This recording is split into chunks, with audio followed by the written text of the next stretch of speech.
Logical argument about what's at stake. So I want to tell you where I'm at. I'm an appropriator, and I can never remember putting a hold on an appropriations bill ever before. And I'll tell you why I've done it. But I also want to acknowledge the appropriations process and Chairman Collins. We've got a package of bills that are bipartisan. From a fiscal conservative side, they spend less than the CR. To all the people in our conference who demand the appropriations do better, we delivered, but you've given no acknowledgement. You keep saying stuff that's unrealistic. You push the system in a way that nobody can deliver. Politically, you're dumb as a rock. I'm not going to mention you, you know who you are, but you probably don't if you're that dumb. We're asking sometimes to make points that are not good for the Republican Party or the country. Might be good online, might help you raise a few bucks, but I'm tired of that. Count me out. Senator Collins, you've worked with Democrats and Republicans, and before us is a package of bills that I've all supported. Why am I holding? What happened? What happened in Minnesota has to be addressed. Senator Schmidt laid out the choices. I'm arguing to both parties. We need to do a little soul searching here. The man who was shot, I've seen the video. It needs to be investigated. I'm sure it will. There are things being done on the ICE side that a lot of Americans are uncomfortable with. I get that. To my Democratic colleagues, if you want to try to make it more professional, count me in. If you want to have more accountability, count me in. But your rhetoric, count me out. If you were from a foreign country, Senator Schmidt, listening to the debate on the cable channels, you thought we were the Gestapo. Have you had any stories about a guy getting his finger bit off? The ICE agents and the Border Patrol and all federal law enforcement involved in this has been slandered and smeared. And to the Republican Party, where have you been? Count me in for holding them accountable. Where are you at, leaders? Where have you been? These people are patriotic.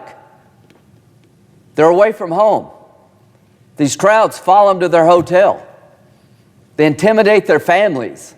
The people pushing this are nuts. They're not normal. The man who got shot, investigate. But do not tell me that he didn't have an agenda. Look what happened 10 days before. Maybe excessive force, let's look. But don't play a game like the people out in the streets that are harassing ICE, that they're not part of the problem. The real problem is not Kristi Noem. You can say whether she's done a good job or not, Stephen Miller. The real problem is that there are 12 states in America who openly defy federal law. Why are we dealing with this? During the 4 years of Joe Biden, you obliterated our borders. You let anybody and everybody that could get here. You created chaos, and a lot of Americans have been destroyed by your illegal immigration policy, and all you want to talk about over there are the cops. Senator Schumer, you blame me, I blame you. I work with you on comprehensive immigration reform. It's not I can't get there, but when you got in charge with Biden, you did everything conservatives were afraid of. You ignored the law. Has anybody mentioned Laken Riley lately? The Laken Riley Act was a great piece of bipartisan legislation by Senator Britt from Alabama. We all came together to say, no more Laken Rileys. Well, what are we talking about? Laken Riley was killed by an illegal immigrant who was in detention in Texas and released because they had no bed space. Under the law, the DHS secretary cannot mass release people. They have to do it on a case-by-case basis. They were releasing people by the thousands. This young lady is dead because they had no place to hold him and they let him loose, knowing he might be dangerous. He makes his way to Georgia and he murders her. 1 year ago, yesterday, we signed into law the Lincoln-Riley Act to the Republican Party. Why didn't we talk about that? Why didn't we remind the American people that part of what we're doing here is to not go back to the Joe Biden ways? We made a mistake here. We're on the run in an 80% issue, and I'm tired of it. We should be reminding the American people we're different than our colleagues on the other side. We're not going back to Joe Biden policies. You can be unnerved by what's happening in Minneapolis. I get it. But the problem is you want Band-Aid solutions. We're going to have a vote on the floor of the United States Senate in 2 weeks as to whether or not we should criminalize the act of local and state officials who willfully disobey laws on the books because it's good politics for them.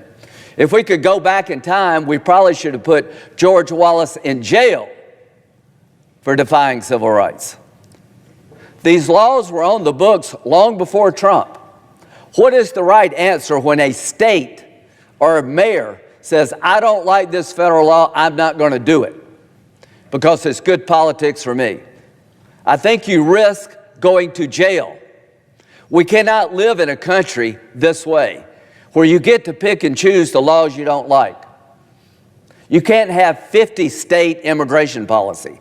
Sanctuary city policy is killing this country. To the 12 states that are doing this, stop. How are you ever going to fix illegal immigration if there are pockets of the country that if an illegal immigrant can get there, they're home free?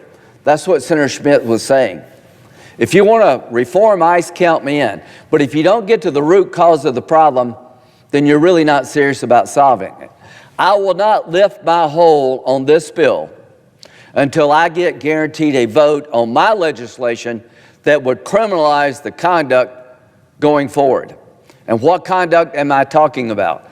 State and local officials openly defying federal law that's been on the books for decades, incentivizing more illegal immigration, massive taxpayer ripoff, and a breakdown of law and order. To these 12 states, you're screwing it up for the rest of us. You need to change your policies and comply with the law that's been on the books for decades, and this should be a punishment. To me, what you're doing is you're inciting chaos. You're putting people's lives at risk. You literally should go to jail if you will not enforce the law, abide by the law. What a novel concept. You break the law, you go to jail. Except you're an elected official, I guess. We have an exception. If you're doing what liberals like, then you actually can break the law. No, you can't. I want to vote on it. And if you got a better idea, count me in. That's my idea. If you can think of a better idea, let me know. If you got ideas about reforming ICE to make it more professional, count me in. But what we will not do in 2 weeks is leave unaddressed the root cause of the problem. And that is 4 years of the Biden administration, 11 million people coming to the country, only God knows why they're here and where they're from, and the chaos they have created. Lincoln-Riley is one example of too many where somebody died because of stupid, dangerous policies.